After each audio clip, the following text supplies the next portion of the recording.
তো চেয়ারম্যান সাহেব বলো হ্যাঁ চেয়ারম্যান সাহেব চেয়ারম্যান সাহেব চেয়ারম্যান সাহেব কেমন আছেন? হাই, তুমি না বললে তোমার অনেক জনপ্রিয়তা, কই কেউ তো তোমার মুখের দিকে ঘুরে পর্যন্ত তাকাইলো না, ব্যাপারটা কি বুঝলাম না তো। আর কি অভিমান, ওই যে ফোন করে আমি আহি না, অভিমান করলে আমি কি করবো?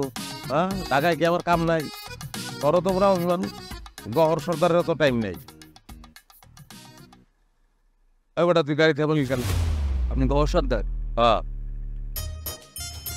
কি রে কি হলো? ওই সারা হ্যাঁ কি হলো? না ভাই আমি যাবো না। আরে কি সমস্যা কি তো বুঝলাম না। এই বাবা থাকুন না বাবা, আমি যাবো না।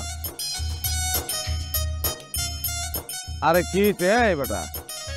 হ্যাঁ যাবো না কইছি না ভাই, এত কথা কানতে।